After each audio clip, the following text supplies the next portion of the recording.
W 청년부 여러분 안녕하세요. 9월 첫째 주 순모임을 위한 쉐어링 가이드 영상을 시작하겠습니다. 이번 주 우리가 나누게 되는 본문은 창세기 18장 1절부터 15절까지 말씀입니다. 오늘 말씀에서 하나님께서 아브라함을 찾아오시죠.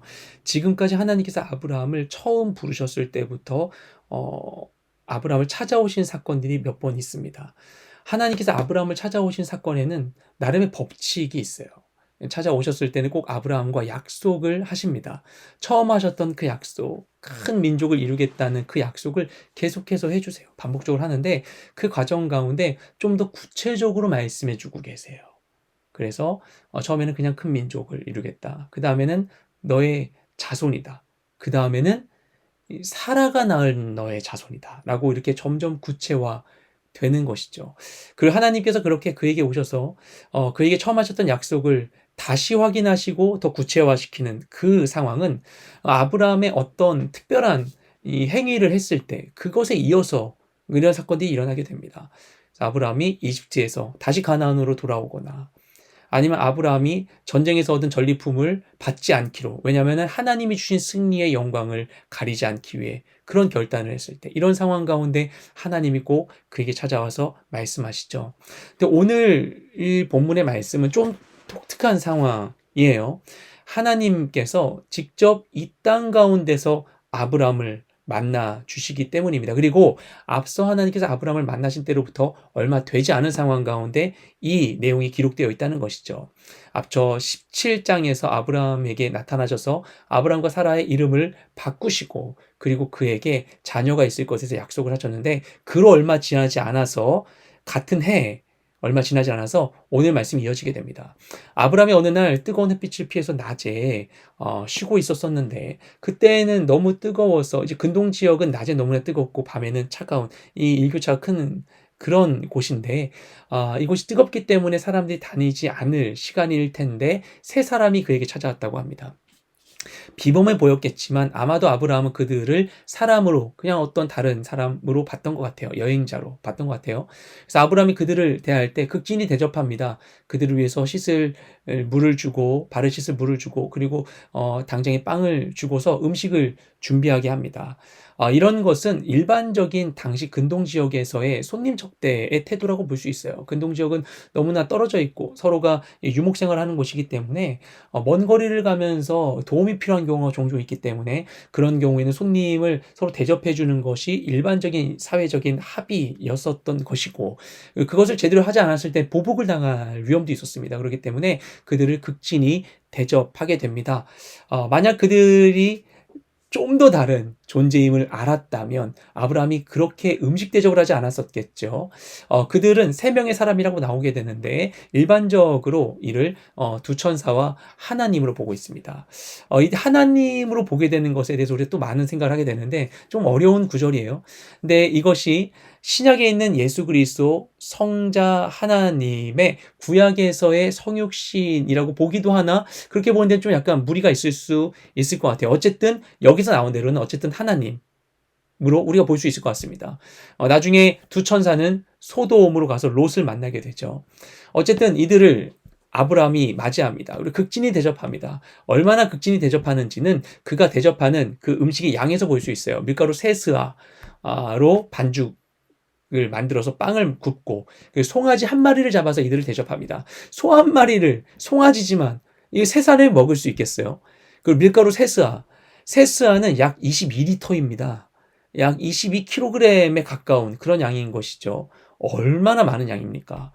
아비가일이 다윗과 함께했던 400명의 군사를 대접할 때 5스아의 밀가루를 사용합니다. 여기 세스아거든요. 3명이 왔는데 아마도 아브라함은 단지 이들에게 넘치도록 정말 큰 이런 융성한 대접을 함과 동시에 이것이 단지 그들이 온 것을 기념하여 그들에게 음식을 주는 것뿐만 아니라 그들이 온 것을 기념하여서 함께 큰 축제, 잔치를 베푼 것으로 연회를 베푼 것으로 볼 수 있다고 봅니다. 그 정도로 그들을 정말 깊이 맞이했었던 것이죠. 그렇게 했을 때 그들이 아브라함이 생각지 못했던 이야기를 꺼내게 됩니다. 아마도 아브라함이 이 손님을 대접한 것을 하나님 기쁘게 여기신 것 같아요. 아브라함이 그들이 하나님인 줄 알았다면, 하나님 일행인 줄 알았다면 제사를 드렸겠죠. 음식을 대접했어요. 손님인 줄 알았던 것입니다. 그런데 하나님 입장에서 하나님인 줄 알고 대접해 준 게 아님에도 불구하고 그것을 기쁘게 여기셨던 것 같아요. 하나님께서는 이웃을, 손님을 대접하는 걸 기쁘게 여기시기 때문입니다. 그래서 히브리서 13장 2절 말씀을 보면은 손님을 대접하라고, 이게 손님을 정말 열심히 대접했는데 1절, 2절이 다 그래요. 손님을 대접하기를 힘쓰라. 어떤 사람들은 부지 중에, 알지 못하는 중에 손님 대접하려고 하다가 천사를 대접했다라고 이야기합니다. 그게 바로 아브라함에 대한 이야기죠. 그러니까 천사를 대접하는 것, 이방인을 선대하는 것, 하나님이 정말 귀하게 여기시는 일이에요. 늘 아브라함이 이와 같이 하나님께 순종했을 때, 그분의 뜻에 따라 어떤 행위를 했을 때 그때 하나님이 나타나셔서 그에게 언약을 다시 확인시켜 주시거든요. 그래서 그에게 말씀하십니다. 가서 내 안에 사라가 어디 있느냐라고 물어보십니다. 사라가 어디 있느냐? 네 안에 사라가 어디 있느냐? 평범한 질문 같지만 굉장히 특이한 상황인 거예요. 왜냐? 일단 그의 아내를 알고 있다는 것부터 뭔가 누구지? 라고 생각했을 거예요. 그런데 만약에 사라를 원래 알고 있었던 그들의 고향 지역에서 온 사람이거나 아니면 그들이 있었던 이 이웃 가운데 있었던 사람들이 왔다면 사라가 아니라 사레라고 불렀겠죠. 원래 사레였으니까요. 근데 이 말씀에서 그리 오래되지 않은 시점에 바로 얼마 전에 하나님께서 이들의 이름을 아브라함에서 아브라함으로, 사레에서 사라로 이들의 이름을 개명시키거든요. 그러니까 이들의 이름이 바뀐 지 얼마 되지 않았어요. 이들의 이름이 바뀐 걸 아는 사람이 별로 없을 거예요. 근데 처음 보는 사람이 아내를, 그 이름을 최근에 하나님 바꿔주신 이름으로 불러서 어딨냐고 물어보니 얼마나 놀라운 일이겠습니까? 그래서 아브라함이 이 대답을 한 다음에 그때 사라는 듣고 있었죠. 듣고 있었고 듣고 있는 상황을 하나님도 알고 계셨어요. 그래서 아브라함에게 17장에 얘기하셨던 걸 다시 한번 얘기하십니다. 내년 이맘때에 사라가 아들을 낳을 것에 대해서 이야기를 해주시죠. 사라가 막 웃어요. 속으로 막 웃으면서. 17장에서는 아브라함이 속으로 웃었어요. 근데 여기서는 사라가 웃습니다. 웃으면서 어떻게 그런 일이 있겠어? 왜 하나님께서는 먼저 17장에 찾아오셨는데 다시 얼마 지나지 않아 다시 사라를 찾아오신 것인가? 그때는 하나님의 이 똑같은 예언의 말씀을 들어야 될 사람이 아브라함이었다면 이번에는 사라였던 것 같아요. 사라에게도 말씀하신 거고 이번에 사라가 웃습니다. 사라가 웃었을 때 하나님 어떻게 대하시는가? 너 웃었어? 이렇게 하나님께서 그거를 혼내지 않으세요. 하지만 지적은 하십니다. 너 웃었다고. 사라가 겁나서 아니요 저 웃지 않았는데요. 그러니까 마지막 말씀이 그래. 넌 분명히 웃었어. 이러면서 끝나죠. 꼭 지적하시는 거예요. 너 웃었잖아. 왜 거짓말해? 얘기하시는 거예요. 하나님 왜 그러신 건가? 하나님의 MBTI가 ISTJ, ESTJ 이러신 건가? 정확하게 얘기하셔야 되는 건가? 하나님께서 그것을 분명히 드러내신 거죠. 그들이 믿을 수 없었다는 사실을. 그들이 믿음이 부족한 거 하나님 모르시겠어요? 그래도 말씀하셨어요. 하지만 그들이 믿음이 부족함을 분명히 알도록 지적해 주시는 거예요. 그들은 믿지 못했지만 크신 하나님은 능히 일하실 수 있는 분이심을, 그들의 자금과 하나님의 위대함의 이 극명한 대조, 극명한 차이를 느끼도록 해주신 것이죠. 결국 그를 통하여 하나님이 누구신지를 드러내시고 하나님께 영광 올리게 하는 것입니다.